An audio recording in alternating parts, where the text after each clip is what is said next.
Good day, everyone. I'm Miss Roxanne B. Arevalo, licensed professional teachers and your review master for the calculus para sa paghahanda sa kinabukasan to free college entrance examination review program. So this is now the last session, last part of our review in calculus.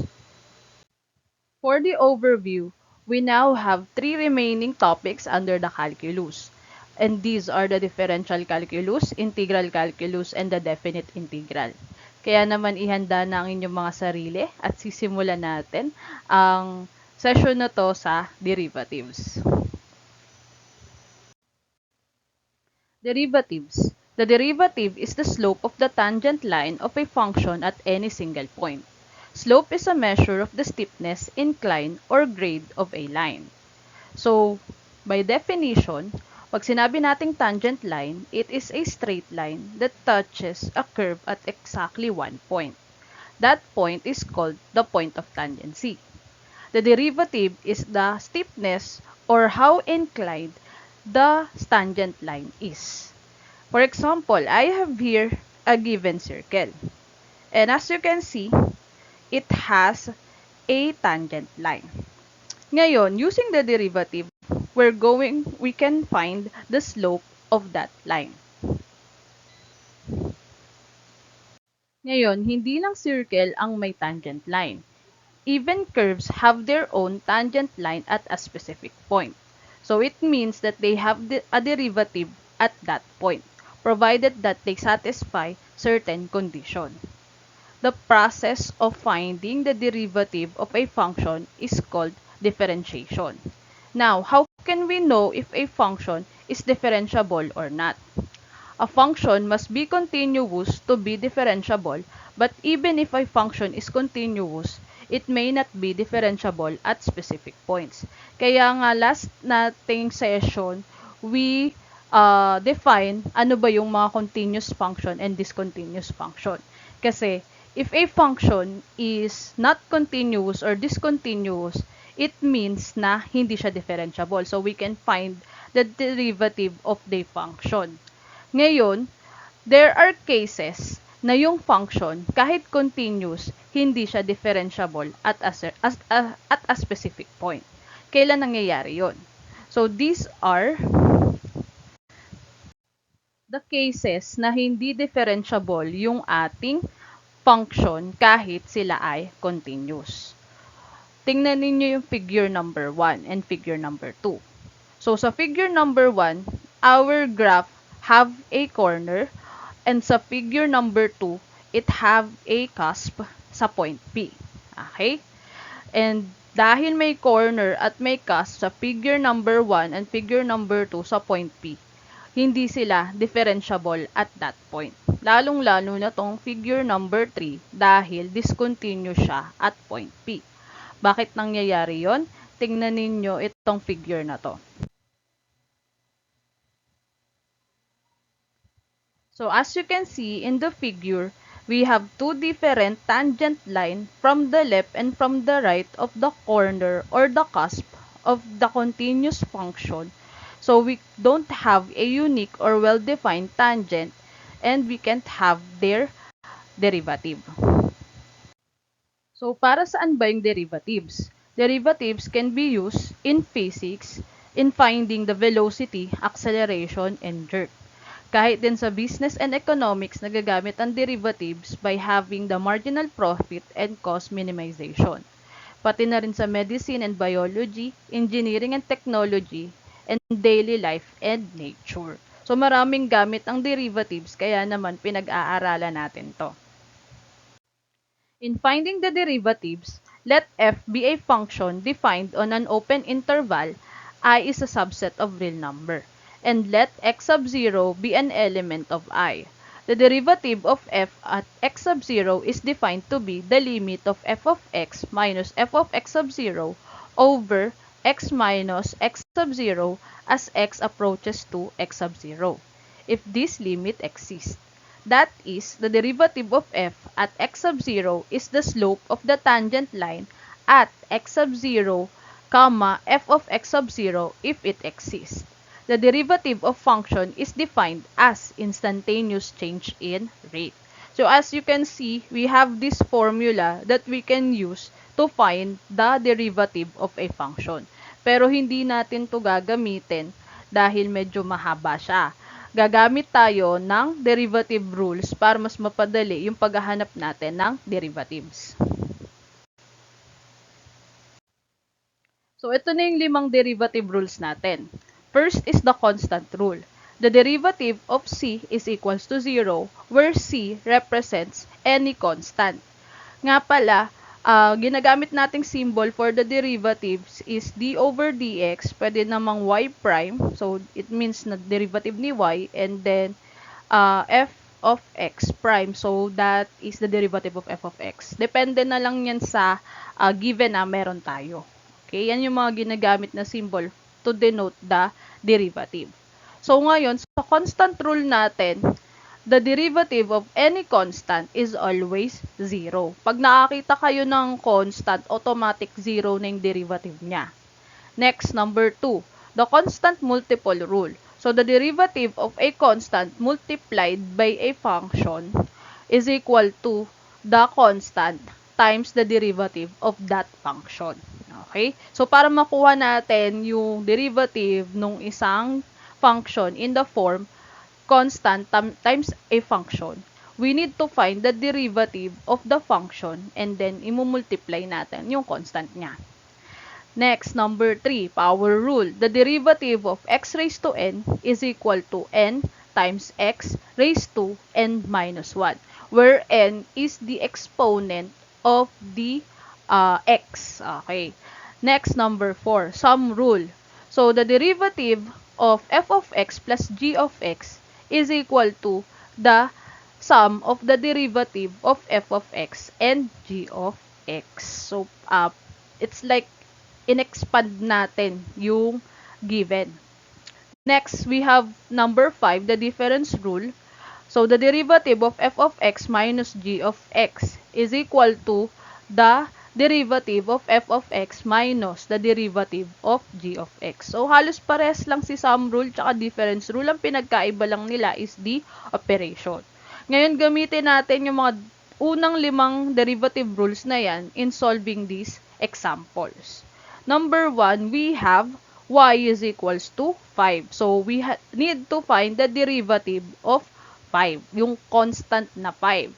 So, papasok yan sa constant rule natin. Kaya naman, the derivative of 5 or the derivative of y is 0.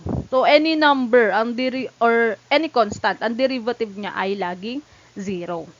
Next, we have the constant multiple rule and power rule to answer number 2, which is f of x is equal to 4x. Kasi as you can see, we have here the constant 4 multiplied to a function, which is the x. So, 4x. Kaya naman, gagamitan natin siya ng constant multiple rule plus the power rule. So, ang gawin natin, labas si 4, tapos ipapasok natin sa loob ng open and close parentheses yung derivative ng f of x, which is si x. Okay? Derivative ni x. And para makuha natin yung derivative ni x, gagamitan natin yan ng power rule. Ano ba yung exponent ni x? Yung exponent ni x is yung nahihiyang 1 na ayaw laging magpakita. So, we're going to multiply our x by 1 based dun sa power rule. And then, yung exponent niya na 1, babawasan natin ng isa. Okay? So, magiging 4 times 1 times x raised to 1 minus 1. So, yung magiging exponent ni x is 0 kasi 1 minus 1. So, x raised to 0, that is 1. Any number raised to 0 is 1. So, 1 times 1 is just 1. So, pwede nyo nang tandaan na lagi ang derivative ni x ay 1.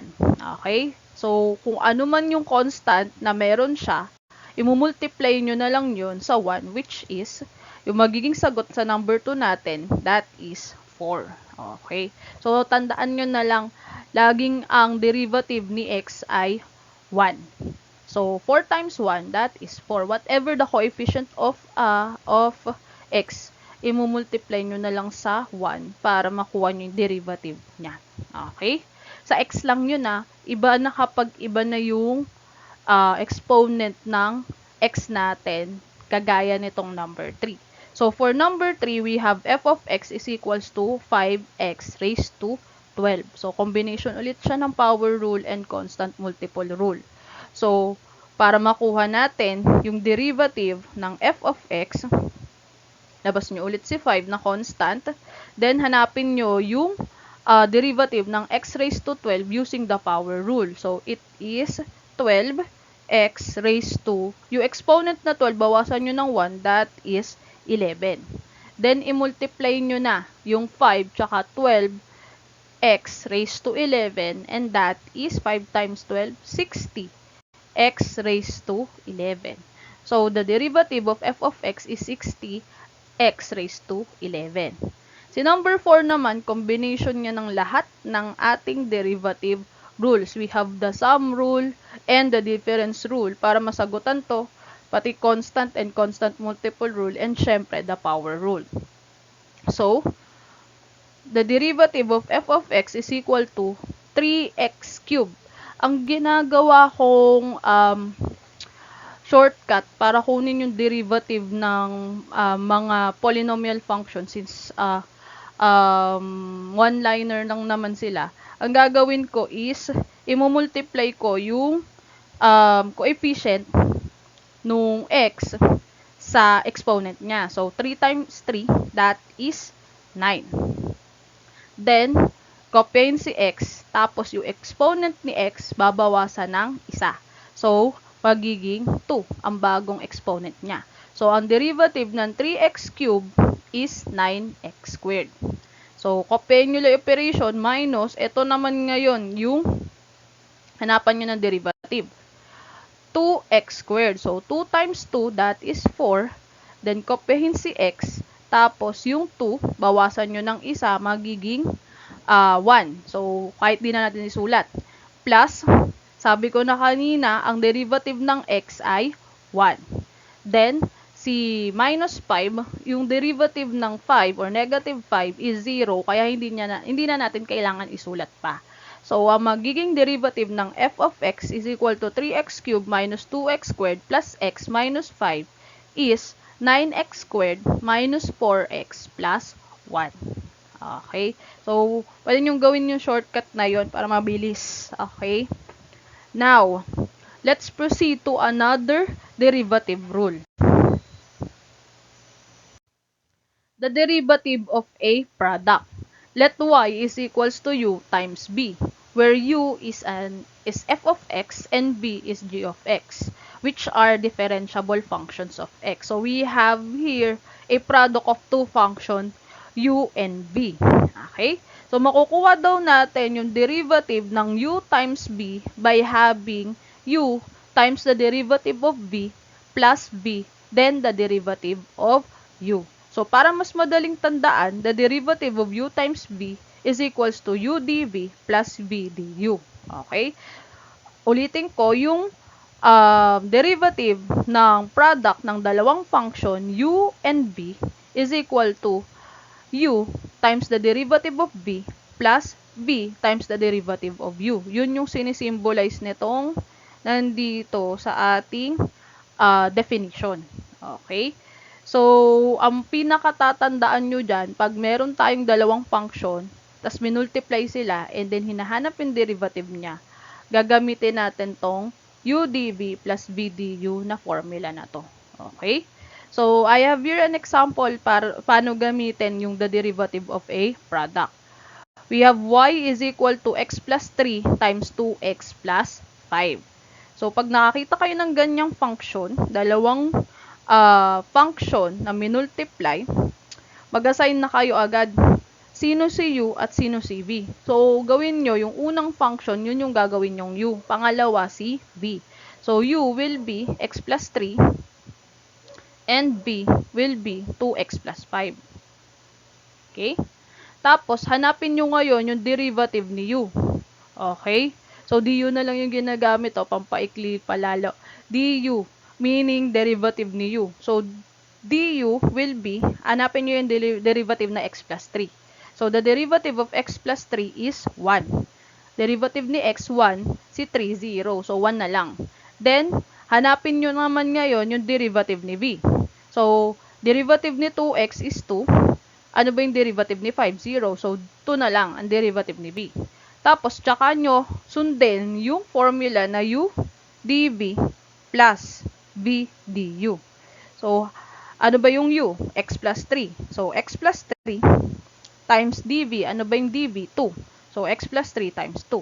Plus v, 2x plus 5 times, ano ba yung du? 1. So, simplify nyo na. Multiply nyo. X plus 3 times 2, that is 2x plus 6 plus 2x plus 5 times 1, that is 2x plus 5. Then, combine like terms, magiging 2x plus 2x, that is 4x, and 6 plus 5 will be 11. Okay, so the derivative of y is 4x plus 11. Ngayon, ma'am, pwede bang i-multiply na lang namin diretso si x plus 3 and 2x plus 5? Pwede din naman yun. Okay? Mas ginagamit lang talaga tong derivative of a product rule kapag medyo complicated na yung functions. Paano pag naging trinomial na yan, yung dalawang function na minumultiply, di ba ang haba-haba ng proseso nun? Kung mumultiply pa natin yung dalawang function. So, maganda na lang din na gamitin tong formula na meron tayo sa derivative of a product. Okay, proceed na tayo sa susunod nating derivative rule. The next one is the derivative of a quotient. Let y is equals to u over v, where u is f of x and v is g of x. They are differentiable functions of x. Then, the derivative of u divided by v is equal to v times the derivative of u minus u times the derivative of v over v squared. Or for the formula, we have v du minus u dv over v squared. So, para matandaan ninyo, kapag product, u dv plus v du plus yung operation sa gitna. Pero pag quotient, we have baliktad, v du tapos hindi na plus, baliktad na, or yung inverse niya na, which is minus u dv. Then, divided by b squared para sa quotient rule. So, let's use this formula in finding the derivative of y is equal to x squared over x plus 2. So, tatandaan nyo sa quotient rule, yung u, yun yung function na nasa numerator. Si v, yun yung function na nasa denominator. So, magiging u natin dito ay x squared at ang magiging b natin ay x plus 2. Then, hanapin nyo yung derivative ni u, which is x squared. Ang derivative niya ay 2x. At si v, hanapin nyo rin yung derivative, that is 1. So, using the formula, b du minus u dv over v squared, yung b natin, that is x plus 2, times, yung du natin is 2x. So, i-multiply natin yan sa 2x, minus u, which is x squared, times dv natin is 1. Okay? Divided by or all over, pagpasensyahan nyo na, v squared. Ano ba yung v natin? X plus 2. So, yung v natin, papalitan natin ng x plus 2. Okay. Now, simplify na natin to. Multiply na natin yung kailangan ni multiply. We have x plus 2 times 2x. So, magiging 2x squared plus 4x. Minus x squared times 1 is x squared. Kaya minus x squared all over x plus 2 squared.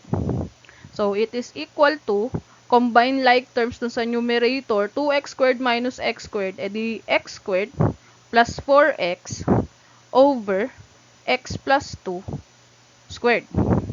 So, sa tingin nyo, may masisimplify pa tayo dyan? Okay, wala na. So, meaning, yan na yung pinaka-simplified form ng ating derivative. So, the derivative of y is equal to x squared plus 4x all over x plus 2 squared. Okay. Another example tayo. So, we have, find the derivative of y is equals to x squared minus 1 times x plus 1 over x squared minus 2x plus 1.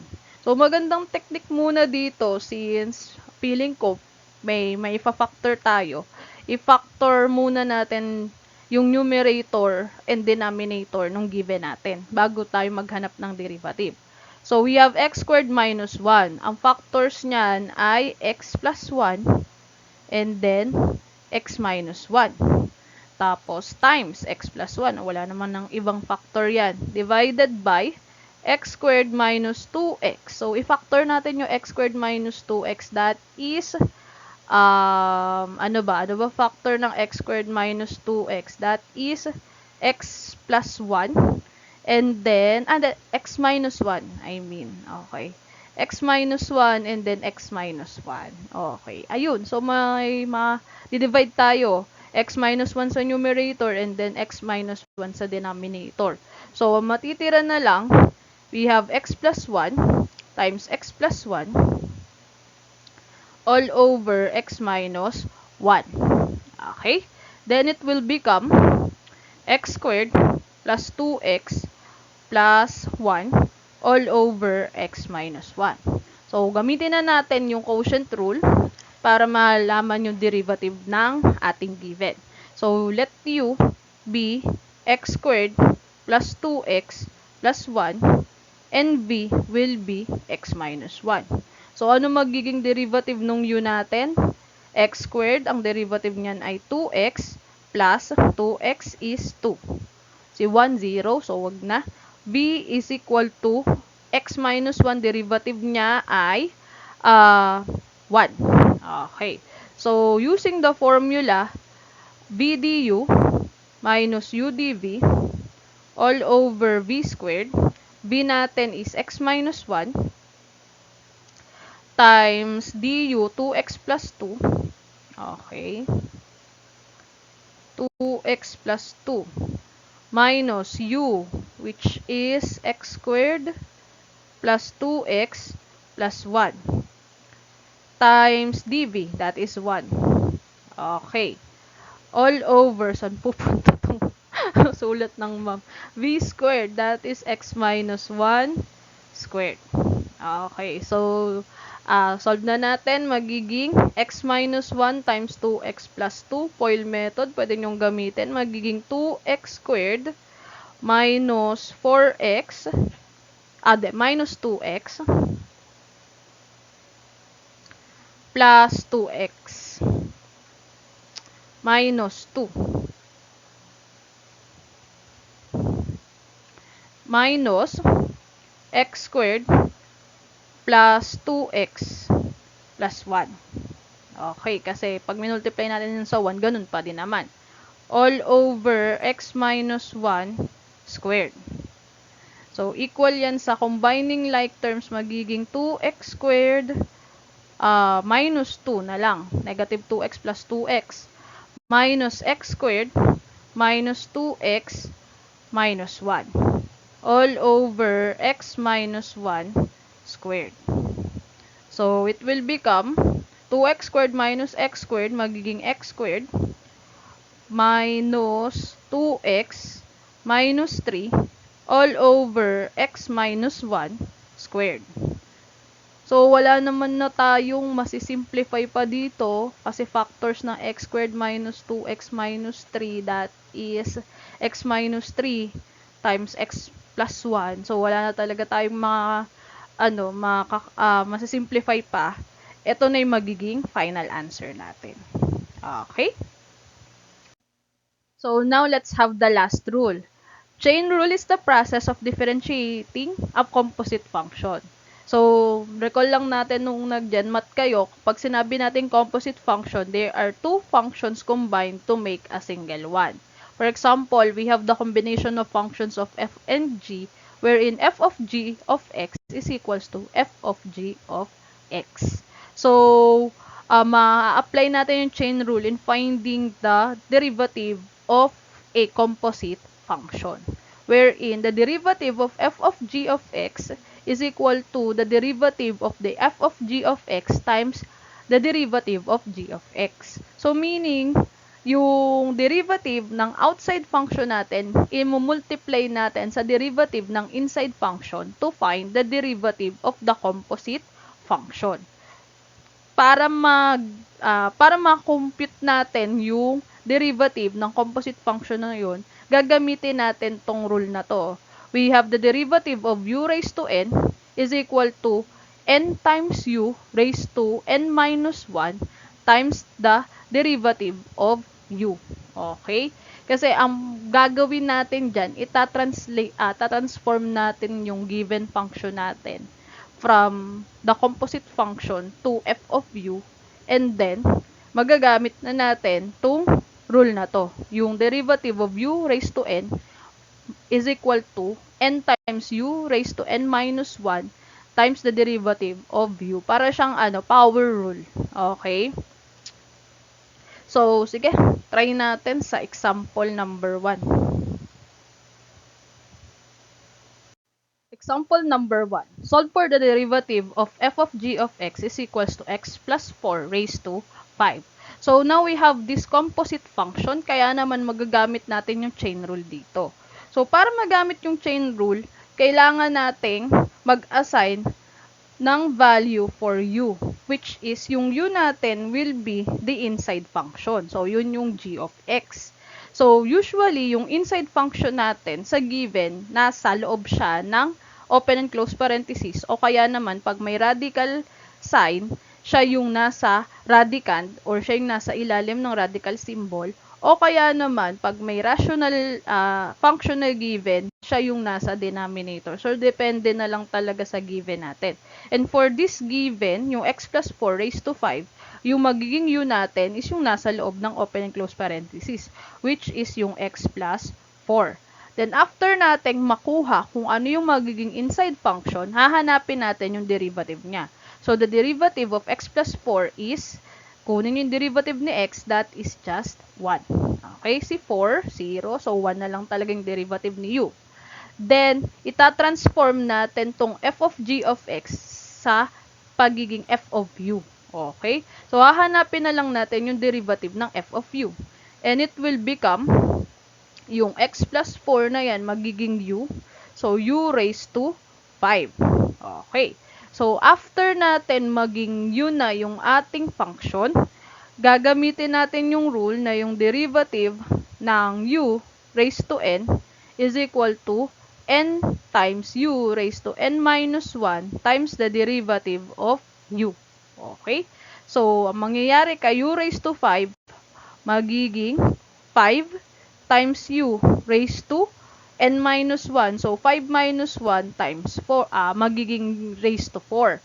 Times yung derivative ni u. Ano ba yung derivative ni u? That is 1. Okay. So, magiging 5u raised to 4 times 1. And that is 5u raised to 4. Okay. Pero hindi pa ito yung final answer. Para malaman natin yung final answer, balik natin yung u sa pagiging x plus 4 niya. So, magiging 5 times yung u, papalitan natin ng actual value niya, which is x plus 4 raised to 4. So, ito na po yung magiging sagot for the derivative of the composite function f of g of x. Okay? 5 times x plus 4 raised to 4. Okay, another example tayo. Another example, differentiate y is equal to square root of x minus 3. So, ganun ulit. Hanapin natin sino yung magiging u. And that is, di ba may radical symbol tayo? Ang magiging u natin yung nasa radicand. So, magiging x minus 3. Then, find the derivative of x minus 3. That is 1. Then, transform na natin yung given function natin from the original to f of u. So, magiging square root of u na yung function natin. Pero para makuha natin yung derivative nito, palitan natin yung uh, kanyang exponent into an fraction. 'Di ba yung square root, yung fractional form niyan is 1/2 as the exponent. So, u raised to 1/2. Para magamit natin yung derivative ni u raised to n. So, magiging 1/2 u raised to 1/2 minus 1 times the derivative of u, which is 1. Okay? So, magiging 1/2 times u raised to 1/2 minus 1. That is, di ba, 1/2 minus 1 is negative 1/2 times 1. So, ganun pa rin naman as is. And then, it will become 1/2 times 1 over u raised to 1/2. Okay? Kasi negative yung ating exponent na 1/2 dito para ma-positive siya. Lagay natin sa denominator si u. So, magiging 1 over 2 square root of u. Okay? Then, balik natin sa dati. 1 over 2 square root of x minus 3. Ang magiging derivative ng ating y. Okay, so the derivative of y is equal to 1 over 2 square root of x minus 3. Kung nire-require na i-rationalize, pwede naman natin yung i-rationalize. So, i-multiply nyo lang siya sa square root of x minus 3 over square root of x minus 3. So, it will become square root of x minus 3 over 2 times x minus 3. Pag minultiply natin sila. And then, it will become square root of x minus 3 over 2 times x minus 3. That is 2x minus 6. Okay?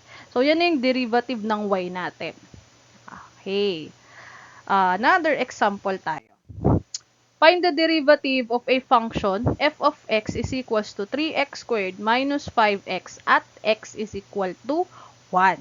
So, sa example na to, makukuha na natin talaga yung actual slope. Kasi, dinedefine natin kanina yung derivative as a slope. Pero usually, nakukuha natin sa mga given kanina, puro equation. Kasi wala tayong specific points dun sa mga given natin kanina. Ngayon, meron na tayong point, which is x is equal to 1. Kaya naman, makukuha na natin yung actual slope when x is equal to 1 dun sa function natin. So, sige. So, ang given natin is f of x is equals to 3x squared minus 5x. So, hanapin natin yung derivative ng function natin. Using the first 5 rules ng derivative, ang magiging derivative ng 3x squared minus 5x ay 6x minus 5. Okay? Tapos, pag nakuha na natin yung derivative, evaluate natin yung derivative na yan sa x is equal to 1. So, hahanapin natin yung derivative na ang value ng x ay 1. So, magiging 6 times 1 minus 5. So, the answer will be 1. Okay? 6 minus 5, that is 1. So, meaning to say, yung slope natin, yung slope ng function, f of x is equals to 3x squared minus 5x at point x is equal to 1 is 1. Okay? Ganun yung meaning ng derivative. Slope of a line that passes through the point x is equal to 1 at the function 3x squared minus 5x. So, marami pa naman akong example dito na pwede nating sagutan. Number 1. Find the derivative of f of x is equals to 4x cubed minus 2x squared plus 5x minus 7 with respect to x. Letter A, derivative of f of x is equals to 12x cubed minus 4x squared plus 5. Letter B, the derivative of f of x is equal to 4x squared minus 2x plus 5. Letter C, the derivative of f of x is equals to 12x squared minus 4x. And letter D, the derivative of f of x is equals to 12x squared minus 4x plus 5. Okay, so pakipause na po yung video para makapagsagot kayo on your own. And then, check na natin kung tama yung sagot ninyo. So, hanapin natin yung derivative ni 4x cubed minus 2x squared plus 5x minus 7. And that is, sige, simulan nyo ay 4x cubed. Ano derivative ng 4x cubed? 12x squared minus 4x plus 5. Okay, so nasan ba dyan? Letter D. Okay, sino nakapagsagot ng letter D? Okay, very good. Tama ang sagot ninyo. Number 2 na tayo. Find the derivative of the function f of x is equals to x plus 9 times x minus 9. A, 8x minus 9x. B, 8x minus 9.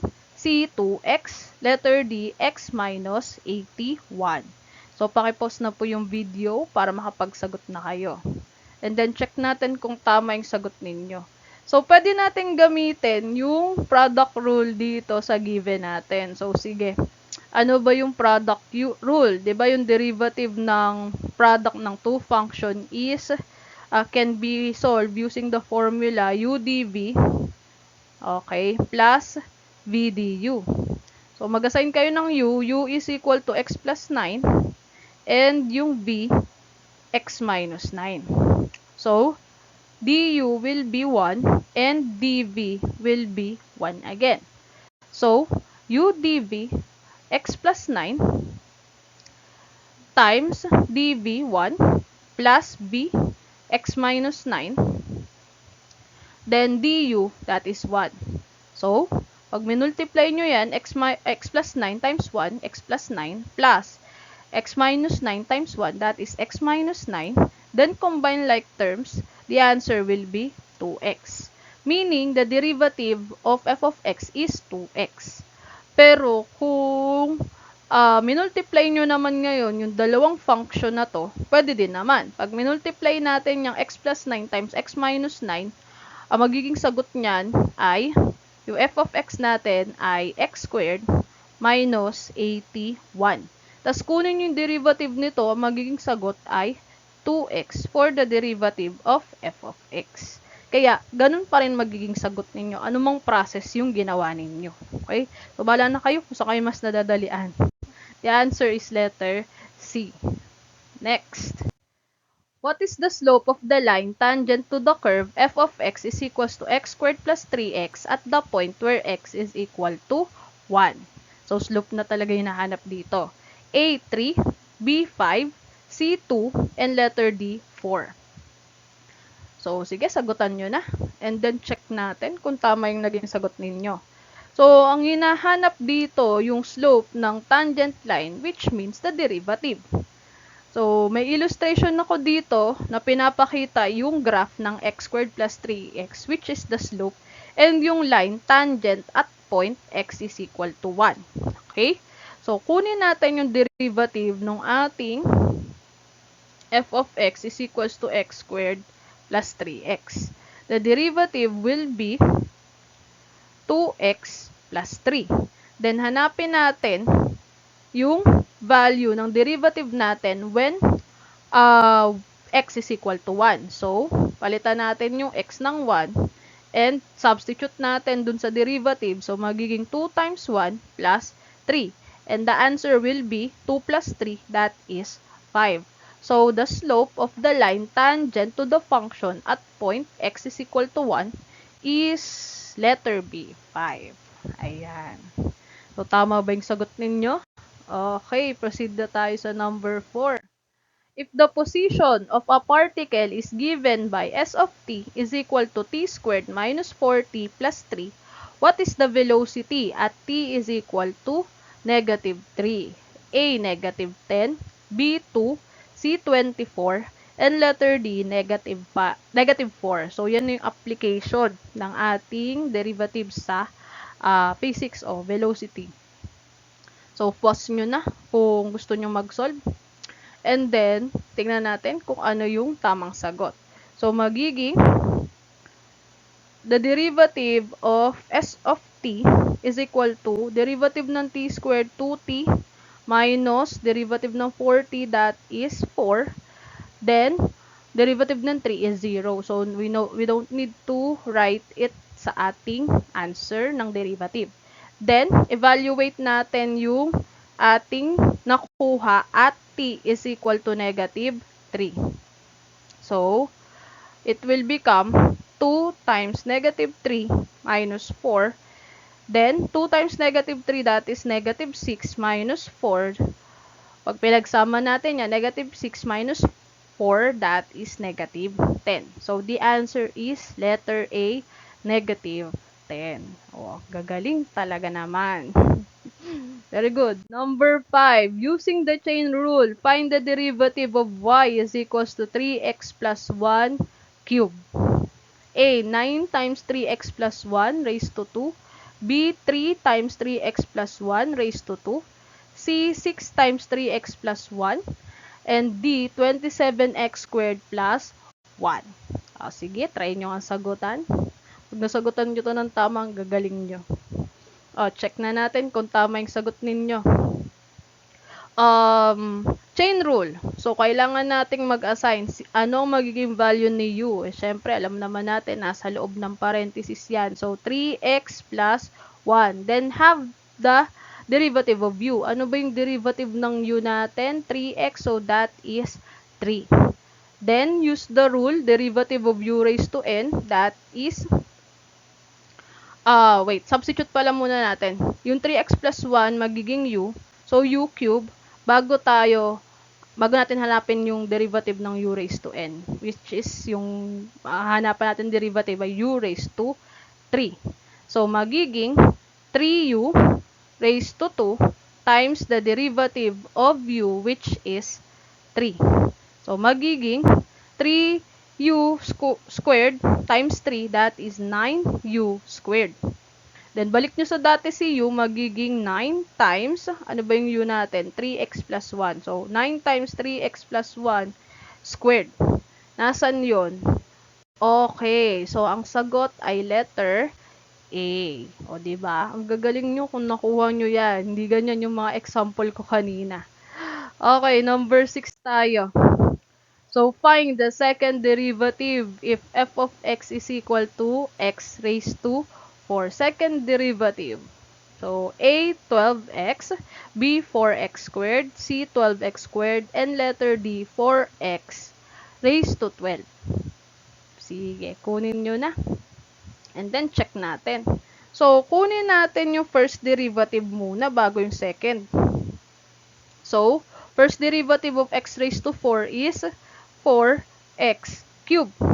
And then, kunin natin ngayon yung derivative ng first derivative para makuha yung second derivative. So, the second derivative will be 4x cubed is 12x squared. So, the answer is letter C. Ayan. Kung nakuha nyo ng tama, ang gagaling. Okay. Next na tayo, number 7. So, for this question, na-encounter nyo na to actually sa first session natin ng calculus. Pero, instead na gamitin natin yung concept ng parabola in answering these questions, gagamitin natin yung derivatives para masagutan natin. So, number 7, find the coordinates of the vertex of y equals x minus 3 squared plus x minus 2 squared plus x plus 2 squared plus x plus 3 squared. So, sige, kung gusto nyong itry na sagutan to gamit yung derivatives, kindly pause this video and then play nyo na pag magche-check na kayo. Okay, so sige, try natin gamitin yung concept ng derivatives. So, ang una natin gagawin is to find the derivative of y, which is isa-isahin yung kunin yung derivative ng mga perfect square binomial na to. So, x minus 3 squared, ang derivative niyan, using the chain rule, will be 2x minus 3 plus yung derivative naman na x minus 2 squared, that is 2 times x minus 2 plus derivative na x plus 2 squared is 2x plus 2, and then, okay, saglit lang.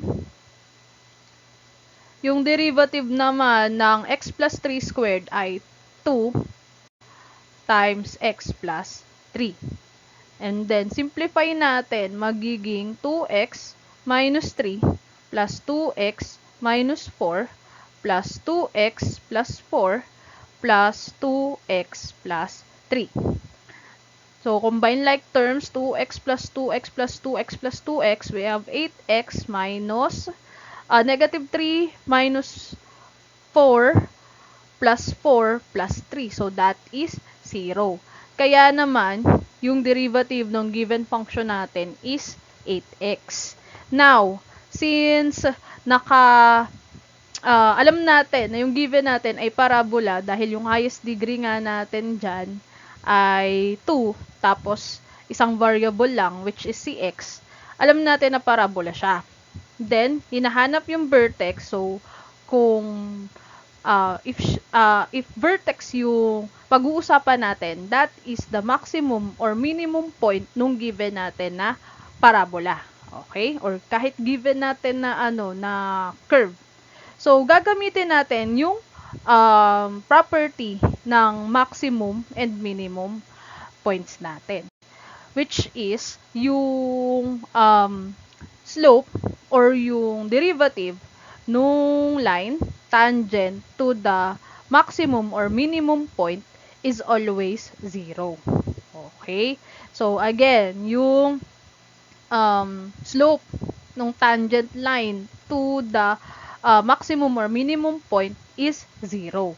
Kaya naman, yung derivative natin dito ay equal sa 0. So, yung derivative of y, papalitan na natin ng 0, and we're going to solve for x using this equation. So, ang magiging value ng x dyan ay, divide both sides nyo ng 8 to find the value of x. So, 0 divided by 8, that is 0. So, 0 is equal to x, or x is equals to 0. Ngayon, meron na tayong x-coordinate ng vertex natin. Ang gagawin na lang is to substitute x is equals to 0 to the given function. So, magiging y is equal to 0 minus 3 squared plus 0 minus 2 squared plus 0 plus 2 squared plus 0 plus 3 squared. Para mahanap natin yung value ni y. So, y is equals to negative 3 squared plus negative 2 squared plus 2 squared plus 3 squared. So, kunin natin values nila. Negative 3 squared, that is 9, plus 4, negative 2 squared, plus 2 squared, that is 4, plus 3 squared, that is 9. So, when we add those values, 9 plus 4 plus 4 plus 9, that is 26. Kaya naman, yung ating vertex ay 0, 26. So, kayong mamili kung anong mas madali, yung gagamitan ng parabola or hahanapin na lang natin, gagamitan na lang natin ng derivatives. Okay? Etong concept na to na ang slope ng tangent line to the maximum or minimum points of a curve, magagamit niyan sa iba't ibang klase ng functions. Hindi lang sa parabola, pwede din sa ibang klase ng functions para masagutan sila. Okay, so letter A, 0, 26. Number 8. So, another question ito na na-encounter nyo nung first session. Tapos, gagamitan natin ang concept ng derivatives. Find the coordinates of the vertex of the parabola y is equals to 2x squared plus 4x minus 3. So, sige, sagutan nyo na using the derivatives and then checkan natin after you answered. Okay. So, para masagutan tong number 8, hanapin ulit natin yung derivative ni y. So, magiging, okay, saglit. So, the derivative of y is equal to 2x squared, that is 4x, plus derivative of 4x, that is 4. Then, after that, after natin makuha yung derivative ng y, i-apply ulit natin yung property ng minimum and maximum point wherein yung slope ng line tangent to the minimum and maximum point ng curve is always 0. And since vertex, yung hinahanap dito, coordinates ng vertex ng parabola, meaning yung slope ng a line tangent to the vertex is 0. Kaya naman, the derivative is 0. So, 0 is equal to 4x plus 4. Then, solve for x. So, magiging, lipat nyo yung 4 sa kabila, negative 4 is equal to 4x. Then, divide both sides by by 4 para makuha ninyo yung value ni x. So, it will become x is equal to negative 1. Okay? So, ang value ng ating x ay negative 1. Then, para makuha nyo yung y, substitute nyo lang yung x is equals to negative 1 into our function. So, magiging y is equal to 2 times negative 1 squared plus 4 times negative 1 minus 3. So, equal yan sa 2 times negative 1 squared, that is 1, minus 4 times negative 1, negative 4. Kaya minus 4, minus 3. So, that is 2 minus 4 minus 3. Combine nyo, magiging negative 5. So, our vertex will be negative 1, negative 5, which is letter A. So, isipin nyo na lang kung ano yung process na mas madali, doon kayo. Okay? Kung saan kayo mas madadali, andun kayo, derivatives ba or sa parabola.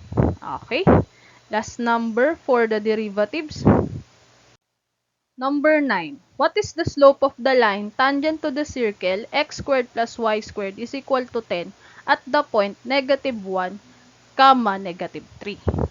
Okay, another question to na na-encounter nyo last time nung first session. Gagamitan natin ng concept ng derivative. Sige, sagutan nyo na. And then, kung may sagot na kayo, let's check.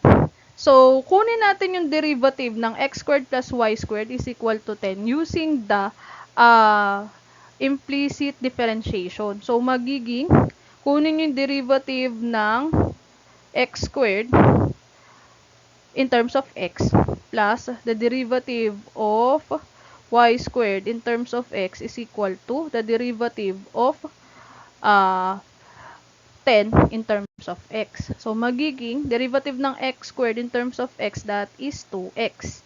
And since itong y squared natin is, ang variable niya yung iy, ang magiging derivative niyan dapat in terms of x. So, ang derivative niyan using the chain rule ay 2y dy over dx equals derivative ng 10, that is 0.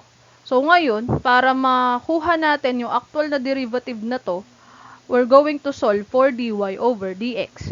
So, magiging 2y dy over dx is equal to negative 2x. And, divide both sides by 2y para makuha natin yung dy over dx, magiging dy over dx is equal to negative 2x over 2y. And that is, pag sinimplify natin, negative x over y. Then, we have the point negative 1, negative 3. Oh. So, yan yung hinahanapan natin ng slope, tangent sa point na yan. So, ang value ng x natin ay negative 1 at ang value ng y natin ay negative 3. So, magiging negative of negative 1 over negative 3, and that is negative of negative 1, positive 1 over negative 3. So, ang sagot ay negative 1/3, which is letter A. Okay.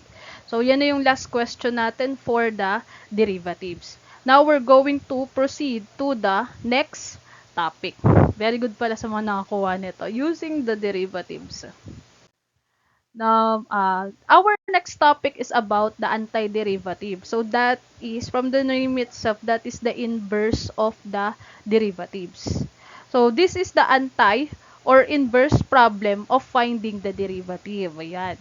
Thus, the function capital F of x is called the antiderivative of f of x if and only if the derivative of the antiderivative of the function f of x is equal to f of x.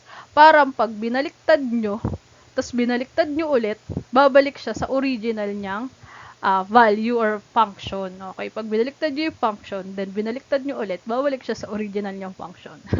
Ganun yung idea ng antiderivatives. So, finding an integral or antiderivative is the reverse process of finding a derivative. So, ayan na. Other term for the antiderivative is integral. So, under na tayo sa integral calculus. So, ito yung sinasabi kong pag binaliktad nyo yung kabaliktaran ng f of x, magbabalik kayo dun sa actual na function. So, what is the integral or antiderivative of 2x? Ayan. So, in this example, we have the derivative of x squared is 2x. Alam natin yan, di ba? Tapos, pag kinuha natin yung integral ng 2x, babalik yan sa pagiging x squared. Okay, yan yung relationship ng derivative tsaka ng integral. Okay? So, from x squared, kinuha natin yung derivative, that is 2x, and pag kinuha naman natin yung integral ng 2x, yan ay babalik sa pagiging x squared, sa original na function. Kaya yan yung definition ng antiderivative natin. Now, we have the notation for the antiderivative, which is itong integration symbol na nakikita ninyo, yan yung denotation na hinahanap is yung antiderivative. So, we have the integral of the derivative of f of x dx, okay, which is the integrand, is equal to f of x plus c, wherein f of x is the integral plus yung c is a constant. So, naglalagay tayo ng plus c lagi sa integral natin or sa antiderivative natin to denote the arbitrary unspecified value. Okay? Bakit ganon? Okay, ba't tayo naglalagay ng plus c sa dulo? Okay? So, kasi, tingnan nyo tong given natin. Pag kinuha ninyo yung derivative ng x squared, alam natin na 2x yan. Tapos, pag kinuha nyo yung integral ng 2x, yes, that is x squared. Ngayon, paano pag naglagay tayo ng constant dito kay x squared plus 5? Diba? Kay x squared. So, kunyari, 5. So, x squared plus 5, ang derivative niya ay 2x. Diba? Kasi, derivative ng x squared 2x, then yung derivative ng 5, that is just 0. Pero sa tingin nyo ba, kung mag-originate tayo dito sa 2x, tapos kukunin natin yung integral niyan, babalik tayo sa pagiging x squared plus 5? Okay, no. Okay. Kaya naman, naglalagay tayo ng plus c to denote na meron tayong arbitrary or we don't have the exact value nung constant na yan, basta alam natin na may constant dyan. Okay? So, lagi nating nilalagyan yung integral ng isang function ng plus c sa dulo as their final answer. Okay? Now, saan ba natin ginagamit yung antiderivatives? We can use antiderivatives sa physics, motion prediction, like the velocity position, sa economics, totals and marginals, engineering, biology and medicine again, differential equations, and even the area of which is equivalent to the total change. Okay. So, maraming gamit yung antiderivatives, kagaya na rin ng derivatives. So, now, let's discuss about the basic theorems on antidifferentiation. Kagaya ng derivatives, may mga rules. Si antidifferentiation din, merong mga rules. So, antidifferentiation pala is the process of finding the integral or the antiderivatives. So, kabaliktaran siya ng differentiation. So, first nating basic theorem is, if k is a constant, the integral of k dx is equal to kx plus c. So, yan yung counterpart ng constant rule na sa derivatives. Ito naman sa antiderivatives, ang derivative na antiderivative or integral ng k dx is equal to kx plus c. So yung constant i-multiply nyo kay x para makuha nyo yung integral nun. Integral and antiderivative, they are the same. Hawag malito doon. So second nating basic theorem, if n is any real number and n is not equal to -1, then the integral of x raised to n dx is equal to x raised to n plus 1 over n plus 1 plus c. So, yan naman yung counterpart ng power rule. Okay, di ba? Dun sa power rule ng derivatives, minumultiply natin yung exponent dun sa x. Okay, tapos mabawasan natin ng isa yung exponent. Dito naman, baliktad. I-divide natin yung exponent, pero dapat magpa-plus 1 muna tayo. Then, yung exponent ni x, madadagdagan naman ng 1. Okay. So, x raised to n plus 1 over n plus 1 plus c. Yung integral of sum and difference naman, it's like you're expanding the integral of f of x plus g of x, magiging integral of f of x dx plus integral of g of x dx. Ganon din sa difference, magiging integral of f of x plus minus g of x is equal to the integral of f of x dx minus the integral of g of x dx. Okay. Next. So, for the last theorem, ito yung counterpart ng constant multiple. So, the integral of the product of a constant a, hindi na c, okay, and the function f of x is the product of the constant and then the integral of the function. So, the integral of a times f of x dx will be equal to a times the integral of f of x. So, parang kagaya sa constant multiple na yung derivative ng c times the f of x is c times the derivative of f of x. Dito naman, the integral of a times f of x dx will be a times the integral of f of x dx. Okay, so almost the same lang yung process. Yun nga lang, integral ang pinag-uusapan or antiderivative ang pinag-uusapan compared dun sa constant multiple rule ng derivatives. Okay, sige. Try natin i-apply yung mga basic theorems na anti-differentiation sa mga example. Example number 1. If k is a constant and integral of k dx is equal to kx plus c, find the integral of 1 dx. Or basically, ang hinahanapan natin ng integral is yung dx. Ano yung integral ng dx? Kasi 1 times dx is just dx. Kaya integral of dx. So, since yun sa constant na theorem, ang magiging integral ng dx natin is x plus c. Okay, di ba? I-multiply natin yung constant sa x. Tapos, maglalagay tayo ng plus c. So, ang integral ng 1 dx is x plus c. Ayan. Ganun lang kasimple. Yung constant, i-multiply nyo sa x. Ayan. Para makuha ninyo yung antiderivative niya. Pero wag nyong kakalimutan yung plus c. Next. Sige, try nyo. Ano yung integral ng 5 dx? Kayo, try nyo. Okay, so ang magiging integral ng 5 dx is 5x plus c. Ayan, very good sa nakakuha ng tamang sagot. Next naman tayo, ang integral naman ngayon ng 3 dx. So, what is the integral of 3 dx? Okay, kung may sagot na, ang magiging sagot po ay 3x plus c. So, ganyan lang kasimple. Pag hinahanap yung antiderivative ng constant. Punta naman tayo ngayon sa second rule. Apply natin yan sa ating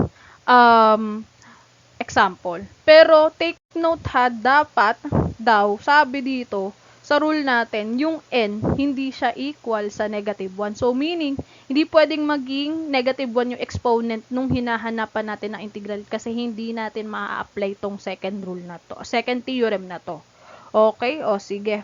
So, example is integral of x squared dx. Ayan. So, ano daw po ang integral ng x squared dx? So, using the rule, ang mangyayari dyan, the integral of x squared, nadulas na naman, x squared dx is equal to, ang gagawin natin sa exponent ni x, dadagdagan natin ng 1. Okay, so magiging x raised to 2 plus 1 all over n plus 1. So, 2 plus 1. Tapos, lalagyan natin ng plus c. para sa final answer niya, i-add nyo na yung 1 na yan, magiging x raised to 2 plus 1 is 3. So, x cubed over 2 plus 1 is 3. Then, plus c. So, ang final answer natin for the integral of x squared dx is x cubed over 3 plus c. Ayan. Next tayo na example. Find the integral of x raised to 5 dx. So, ganun ulit. Sige, try nyo ang sagutan kung masasagutan nyo ito. So, sige, check na natin yung sagot ninyo. Magiging x raised to 5 plus 1, di ba? Over 5 plus 1. Then, pag sinimplify natin yan, magiging x raised to 5 plus 1, that is 6. So, x raised to 6 over 5 plus 1, that is 6. Then, lagay natin, huwag kakalimutan yung plus c. So, the final answer is x raised to 6 over 6 plus c. O, nakuha nyo ba yung tamang sagot? Okay, very good. Next, proceed tayo sa next nating theorem na bibigyan na example, which is the product of a constant and a function. So, we have the integral of a, f of x dx is equals to a times the integral of f of x dx. So, example, we have find the integral of 6x squared dx. Okay, sagutan nyo nga. Try nyo ang sagutan. Okay, check natin kung tama yung sagot ninyo. So, gamitin natin yung rule na nasa taas, yung fourth rule or theorem, magiging 6 times the integral of x squared dx, di ba? So, using the power rule, ang integral ng x squared dx ay 6. So, times the integral ng x squared dx, that is x cubed over 3. So, pag minultiply natin yan, 6 times x cubed over 3, that is 6x cubed over 3. And that is equal to, simplify nyo, magiging 2x cubed. Then, tsaka nyo lagyan ng plus c sa final answer. So, nakuha nyo ba? Tama ba yung sagot nyo? So, the answer is 2x cubed plus c. Next, try nyo naman itong number, second example. So, tingnan natin. I-shortcut ko na lang, pakita ko yung shortcut. Magiging ganito to. 24x raised to 5, diba? So, it will become 24x raised to 5 plus 1. So, 6. All over 6. Simplify nyo, 24x raised to 6, that over 6, that is, divide nyo yung 24 and 6, 4. So, magiging 4x raised to 6 plus c ang final answer natin. Okay? So, this is now the final answer. Then, doon naman tayo sa rule na, theorem na hindi pa natin na bibigyan ng example. The sum and difference of integral function. Hanapin natin. So, we have this example. Integral of 12x squared plus 2x minus 5 dx. So, isa-isahin nyo lang din yung operations, susundin lang natin. So, magiging, ano ba yung integral ng 12x squared? So, it will become 12x raised to 3 over 3 plus 2x, integral ng 2x, edi 2x raised to 2 over 2 plus 5, constant to, so, hindi na plus, minus 5x. Ayan. So, sige, pwede nyo na lagyan ng plus c kung gusto nyo. Pero wag kakalimutan yung plus c na yan. 12x cubed over 3, simplify, that is 4x cubed plus 2x squared divided by 2, that is x squared, minus 5x plus c. So, the answer is 4x cubed plus x squared minus 5x plus c. Okay? Sige. Try nyo nga. Sagutan nyo to. Evaluate the indefinite integral 6x squared plus 2 dx. Typo, indefinite. Okay. Letter A, 2x cubed plus 2x plus c. Letter B, 2x cubed plus c. Letter C, 6x cubed plus 2x plus c. And letter D, 12x plus c. So, sige, kung may sagot na kayo, i-play nyo na tong video.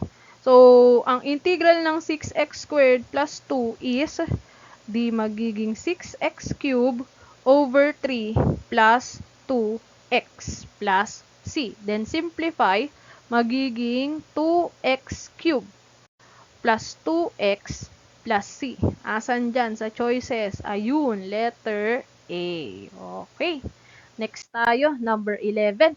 Evaluate the integral of 2x squared plus 3x minus 4 dx.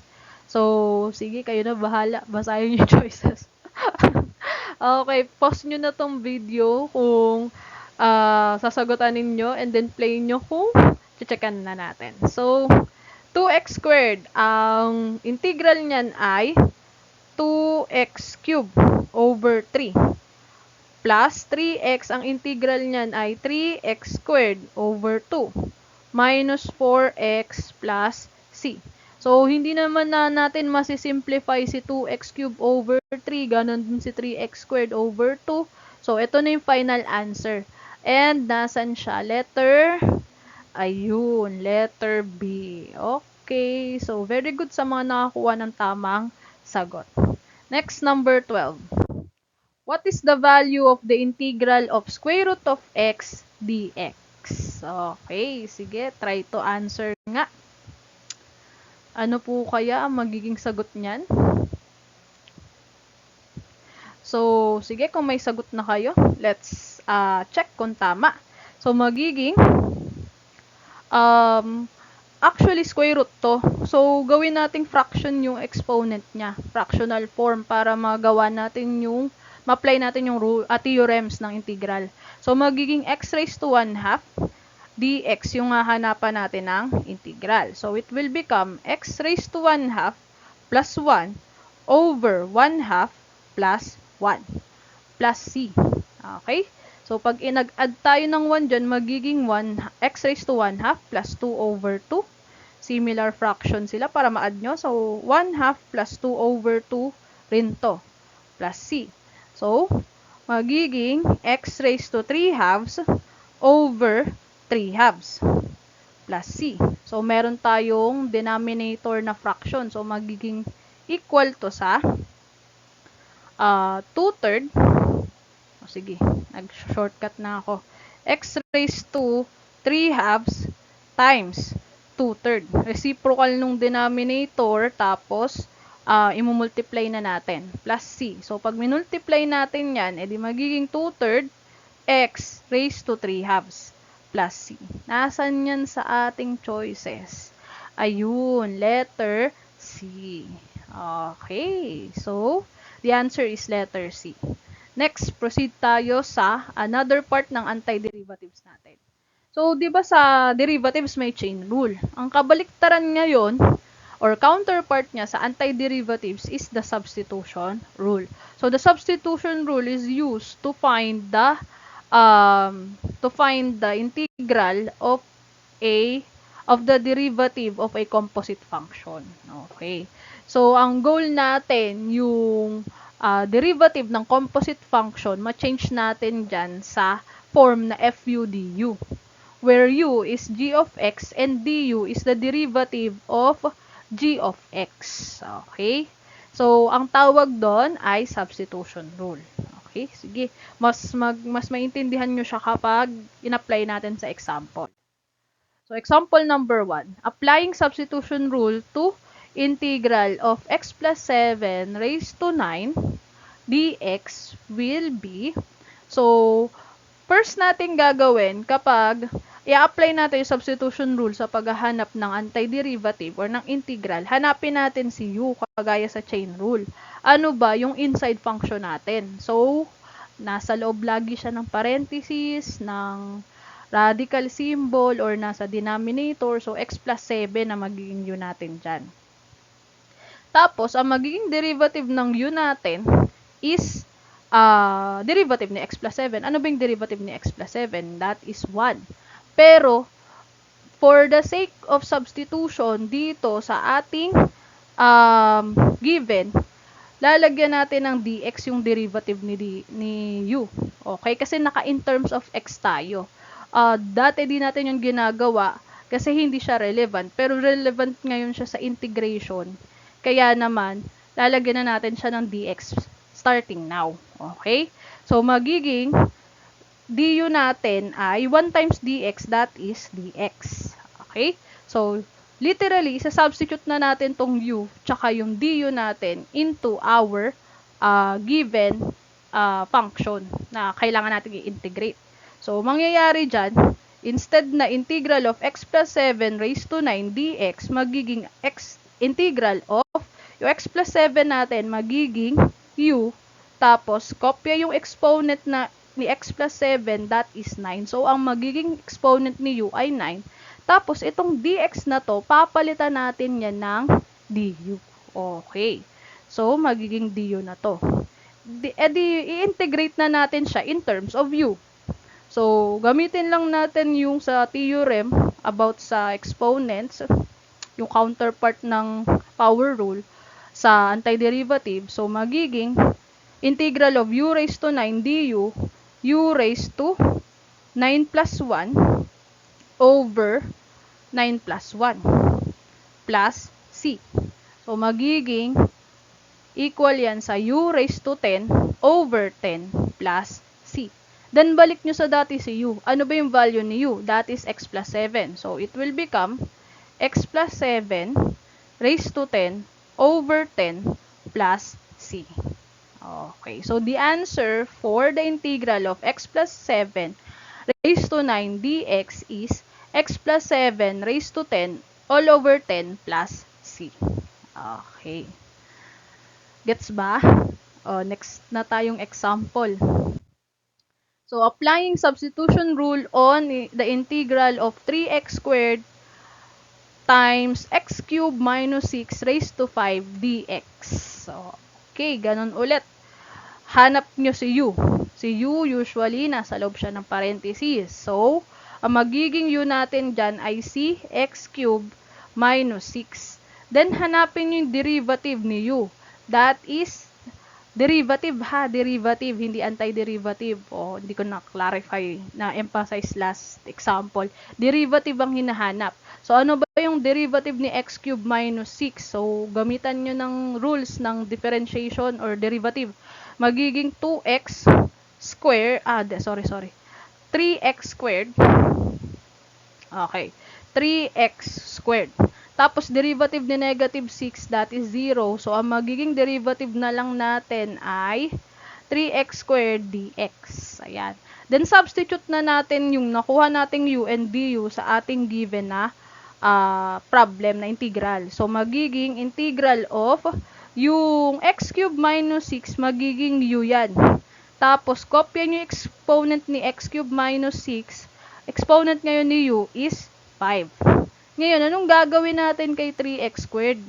Nandito siya sa du. So, yung 3x squared dx, papalitan natin ngayon siya ng du. Kasi nga, ang value ng du ay 3x squared dx. So, yung 3x squared dx na yan, magiging du na yan. Yan yung goal natin. So, maging integral siya in terms of u. So, ang hahanapin natin ngayon, the integral of u raised to 5 du. And that is u raised to 6 over 6 plus c. Gamit yung theorems ng antiderivative. Now, balik nyo sa dati. Ano ba yung value ni u? X cubed minus 6. So, that is equal to x cubed minus 6 raised to 6. 5. Raised to 6 all over 6 plus c. Ayan. Okay, so that's the final answer for this example. Kayo naman magsagot. Solve for the integral of x minus 5 raised to 12 dx. Okay, A, x minus 5 raised to 13 all over 13 plus c. B, x minus 5 raised to 13 plus c. C, x minus 5 raised to 13 over 12 plus c. Letter D, x minus 5 raised to 11 over 13 plus c.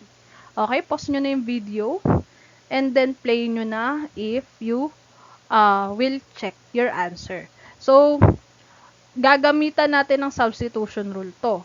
Identify nyo yung u which is x minus 5. Then the derivative of u, which is x minus 5, is 1 dx. So, dx na lang. Then, transform nyo na tong integral natin into f of u du. So, magiging u raised to 12. Tapos, yung dx magiging du. So, kunin na natin yung integral niya, which is u raised to 13 over 13 plus c. Then, balik sa dati si u, magiging x minus 5 raised to 13 over 13 plus c. Okay, so nasan dyan yung tamang sagot? Letter A. Okay, very good. Nakuha nyo? Okay, next na tayo. Evaluate again the integral. Integral of 2x times x squared plus 1 raised to 4 dx.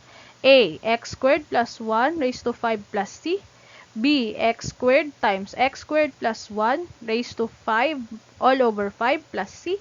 C. X squared plus 1 raised to 5 all over 5 plus c. Letter D. 2 times x squared plus 1 raised to 5 all over 5 plus c.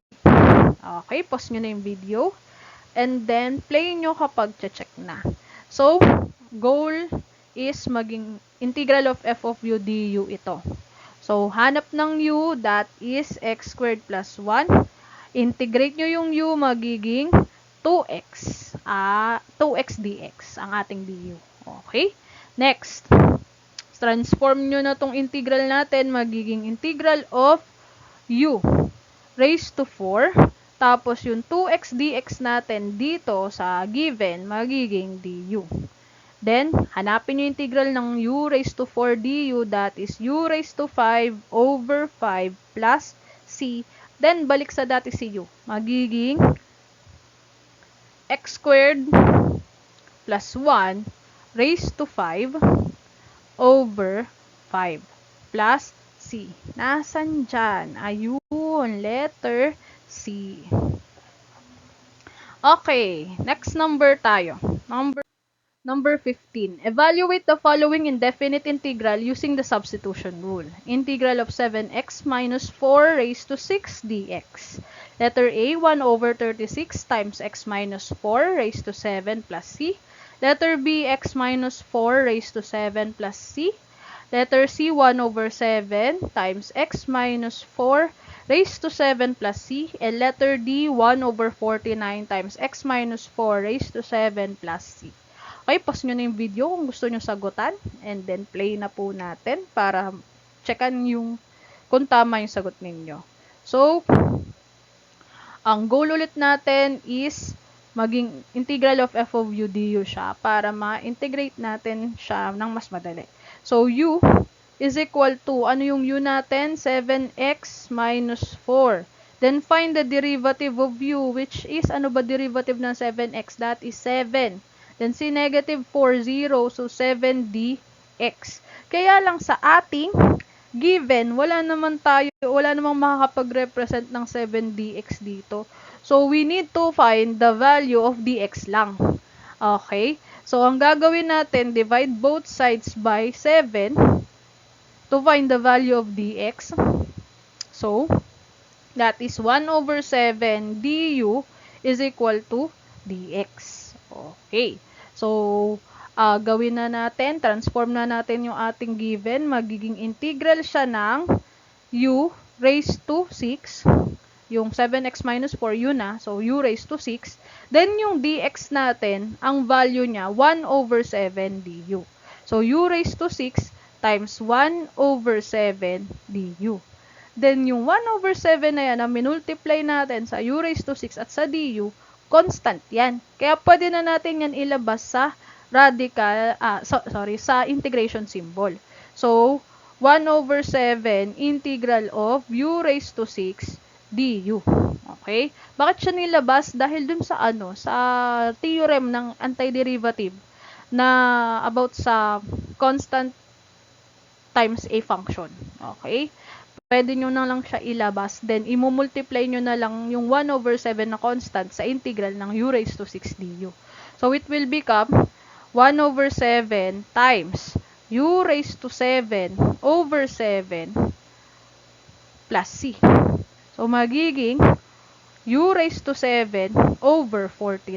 Pag minultiply nyo tong 1 over 7, tsaka u raised to 7 over 7. Plus c. Then, balik nyo sa dati si u. Magiging 7x minus 4 raised to 7 all over 49 plus c. Then, tingnan nyo sa choices, nasan siya dyan? Okay, yung D. Yung 7x raised to 4, 7x minus 4 raised to 7 all over 49. Same yan sa 1 over 49 times x minus 4 raised to 7. Okay, so the answer is letter D. Okay, sige nga. Sagutan nyo din tong number 16. Evaluate the following indefinite integral using the substitution rule. Integral of 5x plus 3 raised to 7 dx. A. 5x plus 3 raised to 8 all over 8 plus c. B. 5x plus 3 raised to 8 all over 40 plus c. C. 5x plus 3 raised to 8 plus c. D. 5x plus 3 raised to 3 all over 5 plus c. So, sige, sagutan nyo na. And then, check na natin. So, ganun ulit, u will be 5x plus 3.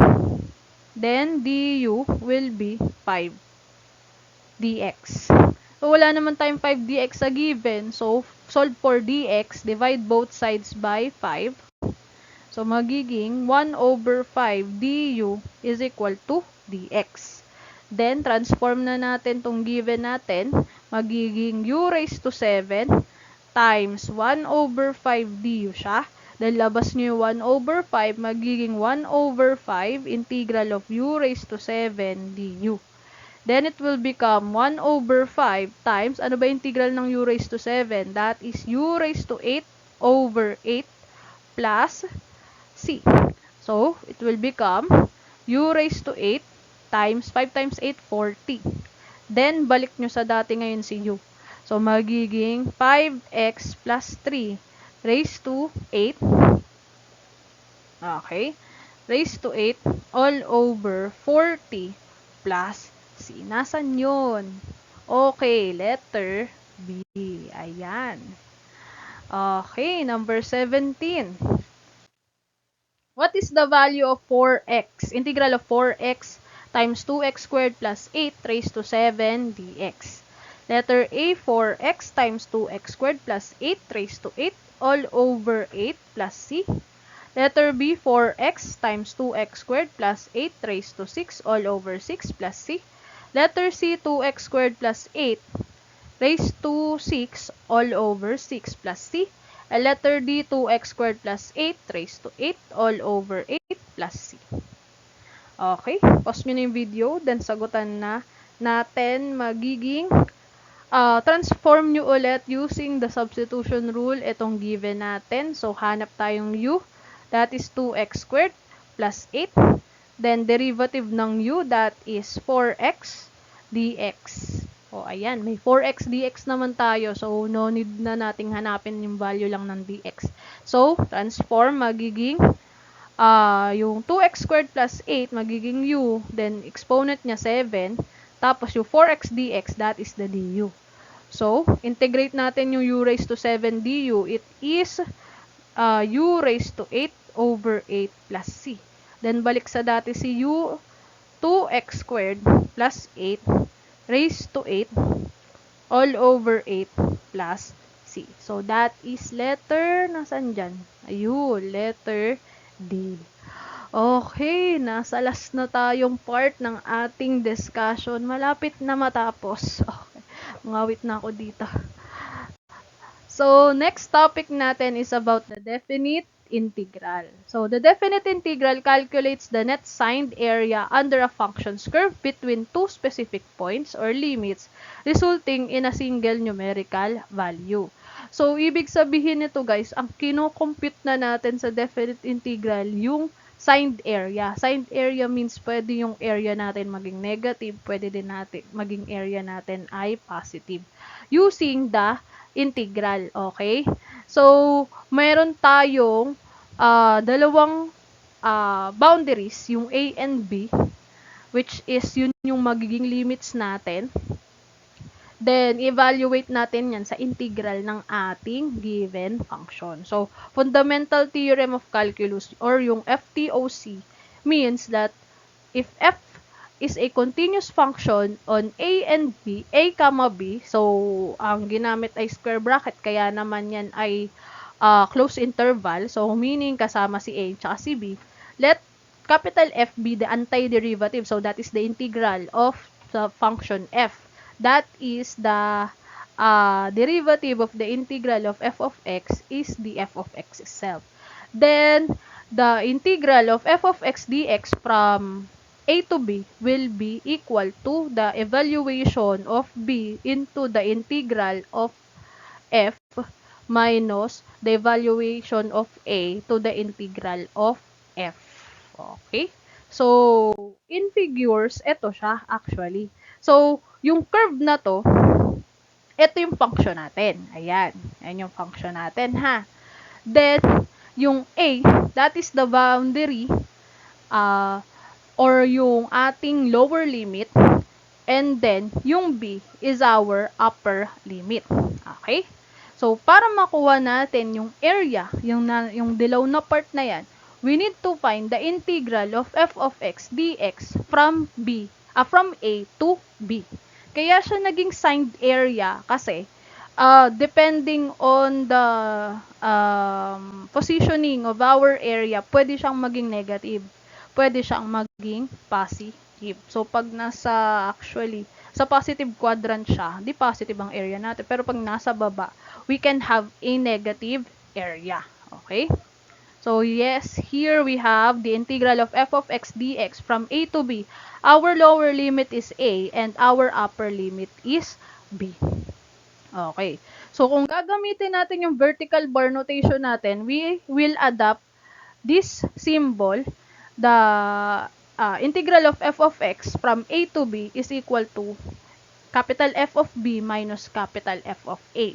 Okay, wherein yung ibig sabihin yan, evaluate natin yung upper limit natin na b into our integral minus the evaluation of our lower limit na a into the integral. Yun yung magiging area, yun yung magiging sagot.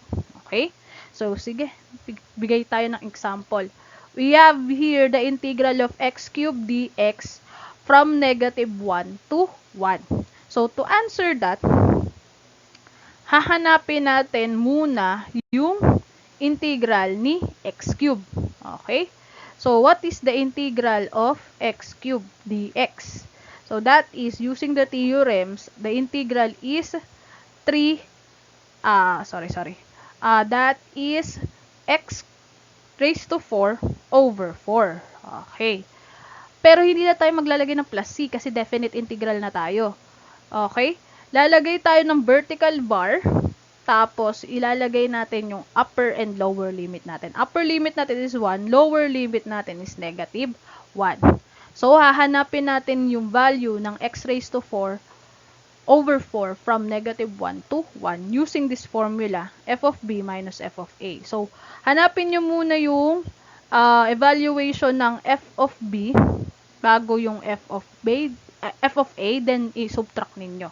So, f of b will be yung sa x raised to 4, gagawin yung value ng x ay yung b natin. Okay? Ano ba yung b natin? That is 1. So, magiging 1 raised to 4 over 4. And that is equal to 1/4. Ayan. So, ang value ng f of b natin dito is 1/4. Next, kunin naman natin yung f of a.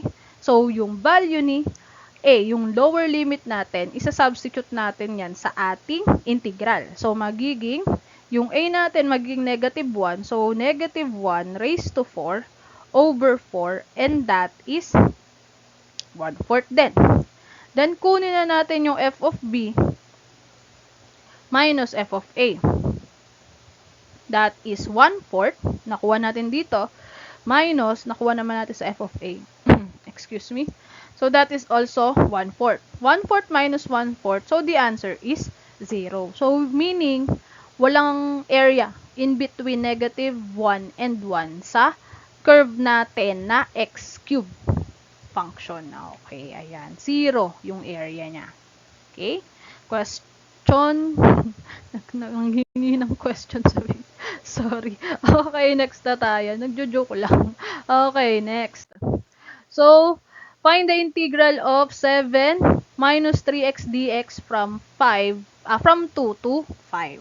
Okay, unahin nating basahin yung lower limit bago yung upper. So, kunin nyo ulit yung integral ng 7 minus 3x. So, ang integral ng 7 ay 7x minus integral ng 3x ay 3x squared over 2.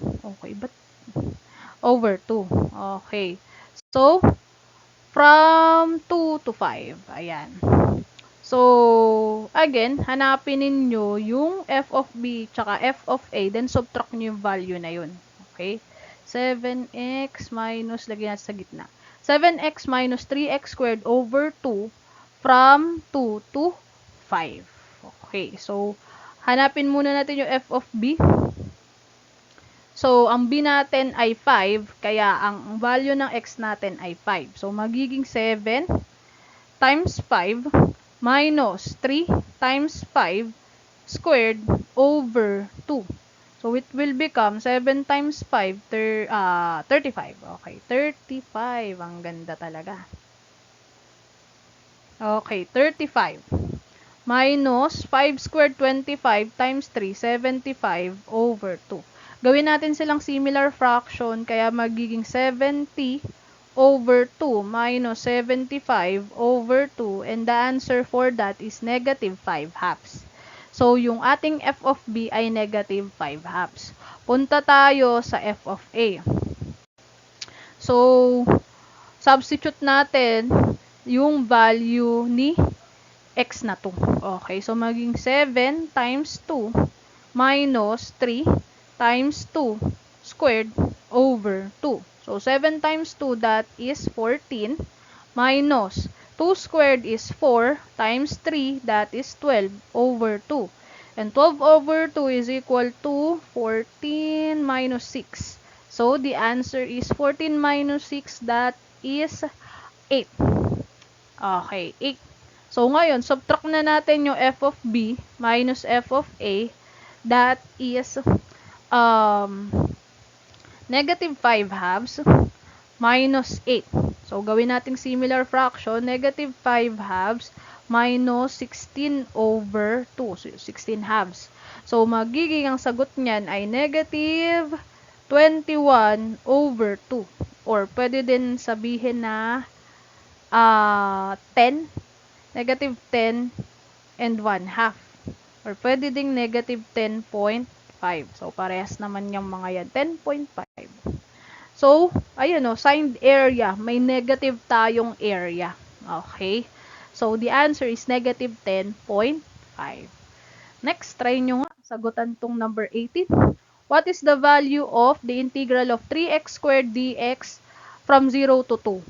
A, 4. B, 8. C, 12. And D, 6. Okay, pause nyo na yung video. And then, sige, checkan na natin kung tama yung sagot ninyo. So, kunin nyo muna yung integral ng 3x squared. That is 3x cubed over 3. And equal yan sa x cubed na function natin. So, x cubed from 0 to 2. O, yan, madali-dali. So, ang ating f of b is, when x is equal to 2, so, 2 cubed, that is 8. Ayan. Punta naman tayo sa f of a. So, when x is equal to 0, so, ang ating 0 cubed, that is 0. So, 8 minus 0, the answer is 8. Ayun, B. So, 8 units yung area natin. Ngayon, positive no. Okay, 8. Sinong tumama? Ayan. Very good. Next, number 19. Find the area under the curve y is equals to x squared minus 1 from x is equal to 2 to x is equal to 3. A 6, B 5, C 16 over 3, and letter D 14 over 3. Okay, pause nyo na yung video if you want to answer. And then, checkan na natin. Tingnan natin kung tama yung sagot ninyo. So, in this problem, hinahanap yung area ng curve y is equals to x squared minus 1 from 2 to 3. So, meaning to say, hanapin natin yung integral ng x squared minus 1, which is very obvious parabola yan, from 2 to 3. Okay, so integrate nyo muna sa x squared minus 1, that is x cubed over 3 minus x, then find the area from 2 to 3. So, hanapin nyo ulit sa f of b, which is, ang value ni b ay 3. Kaya naman yung mga x, papalitan nyo ng 3. So, magiging 3 cubed over 3 minus 3. So, this is 3 cubed 27 over 3 minus 3. That is 27 over 3, 9 minus 3 final sa f of b, that is 6. Next, punta tayo sa f of a. So, magiging value ni x ay 2. So, 2 cubed over 3 minus 2 is equal to 2 cube is 8 over 3 minus 2. So, magiging 8 over 3 minus, so i-times natin si negative 2 or si 2 sa 3 over 3, magiging minus 6 over 3. So, masosubtract na natin yan. The answer is 2/3. So, ngayon, f of b minus f of a will be equal to 6 minus 2/3. So, para maging similar fraction sila, times nyo sa 3 over 3 si 6, magiging 18 over 3 minus 2/3. The answer is 18 minus 2, 16 over 3. So, the answer is letter C. Tama ba yung sagot nyo? Okay, very good. Kung tama, kayo na. Okay, last 2 questions. Ayan, malapit na tayo matapos. Thank you, Lord. Number 20. A small research rocket is launched vertically. Its velocity v of t in meters per second is given by the function v of t is equals to 6t squared plus 4t, where t is the time in seconds after ignition. What is the total displacement distance traveled of the rocket from t is equals to 0 seconds to t is equals to 2 seconds? Letter A, 16 meters. Letter B, 24 meters. Letter C, 32 meters. And letter D, 40 meters. So, ito na yung application ng integral sa real-life situation. Ayan, displacement. Okay. Kung si derivative sa velocity, ito namang integral sa displacement. Okay. Ma-apply. So, sige, sagutan nyo na po. And check na natin kung tama yung sagot ninyo. So, ang hinahanap dito, the displacement nung rocket at 0 seconds to 2 seconds. So, ang hahanapin natin, integral nung b of t, which is 6t squared plus 4t from 0 to 2 dt. Okay, bago ko makalimutan, may dt yan sa dulo. So, in terms of t, yung pag-integrate natin. Then, magiging, ano ba yung integral ng 6t squared? That is 6t cubed over 3 plus 4t squared over 2. So, pag sinimplify natin yan, that is 2t cubed plus 2t squared. Ayan yung hahanapan natin ng area from 0 to 2. So, hanapin na natin yung f of b niya. F of b is equal to, substitute natin yung 2 sa ating t dito sa integral natin. So, magiging 2 times 2 cube plus 2 times 2 squared. So, it will become 2 cube 8, 2 times 8, 16, plus 2 squared 4 times 2, that is 8. So, 16 plus 8, that is 24. Then, yung f of a natin, so, ang a natin is 0. So, magiging 2 times 0 cube plus 2 times 0 squared. And that is just 0 plus 0. So, that is 0. Kaya naman, 24 minus 0 para sa f of b minus f of a, 24 minus 0. No-brainer, no. Ang sagot is 24. So, the answer is 24 meters. Ayan. Very good sa mga nakakuha ng tamang sagot. Okay, punta na tayo sa last number. Last na. Okay, matatapos na. Number 21. Water is being pumped into a large storage tank. The rate at which the water level changes, R of t, in liters per minute is given by the function R of t is equals to 4t cubed plus 6t squared plus 10t, where t is the time in minutes after the pump is turned on. So what is the total amount of water that enters the tank from 1 up to 3 minutes? Letter A, 124 liters. Letter B, 142 liters. C, 168 liters. And letter D, 172 liters. Okay, pause nyo na yung video if you're going to answer. And then, check na natin, oh. So, again, ang hinahanap dito sa problem ay yung volume ng water daw at 1 to 3 minutes given the function. So, ang hinahanap dito ay yung integral ng ating function and kung ano yung mga giging value na makukuha natin from 1 up to 3 minutes. So, magiging, ano ba ang integral ng R of t natin? So, that is integral of, wait, burahin ko lang tong equals, 4t cubed plus 6t squared plus 10t dt from 1 to 3. Okay. So, equal yan sa 4t cube is 4t raised to 4 over 4 plus 6t cube over 3 plus 10t squared over 2. Next, simplify muna natin. Mamaya na tayo maglagay ng vertical bar notation natin. Magiging t raised to 4 plus 6 divided by 3, 2t raised to 3 plus 10 divided by 2, that is 5t squared. Yan, lagay na natin vertical bar notation natin, which is from 1 to 3. Then, hanapin na natin sa f of b, that is when t is 3. So, magiging 3 raised to 4 plus 2 times 3 raised to 3 plus 5 times 3 raised to 2. O, madugo-dugong magmumultiply to. So, 3 raised to 4, that is 81. Plus 3 cubed, 27 times 2, 54.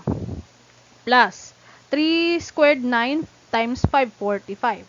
So, when, okay, lumabas. Okay, disregard nyo muna yan. Tingnan muna natin kung tama na pindot eh. I'm so sorry. So, 81 plus 54 plus 45, that is 180. Okay, next. Punta tayo sa f of a. So, when t is equal to 1, magiging 1 raised to 4 plus 2 times 1 cube plus 5 times 1 squared. So, magiging 1 plus 1 cube is 1 times 2. So, 2 plus 1 squared is 1 times 5 is 5. So, 1 plus 2 plus 5, that is 8. So, f of b minus f of a is equal to 180 minus 8. And 180 minus 8 is 172. So, the answer is 172 liters. Okay, so, tama ba sagot nyo? Ayan, congratulations! Nakatapos kayo sa calculus lesson natin for our review. Thank you so much sa pakikinig. Kung may mga questions kayo, doon na lang tayo sa final coaching or final online session, yung asynchronous natin. Listan nyo na lang kung di nyo talaga maintindihan or di nyo makita sa internet kung paano siya sinosolve. Listan nyo yung questions ninyo or kung gusto nyo i-verify, may mga info kayo na kailangan i-verify, sabihin nyo lang doon sa online synchronous session natin. Thank you so much sa pakikinig. And good luck sa lahat ng exam na iti-take ninyo. Mapa-UP man yan, PUP, scholarship examinations, DOST, whatever. Good luck. Thank you so much, everyone.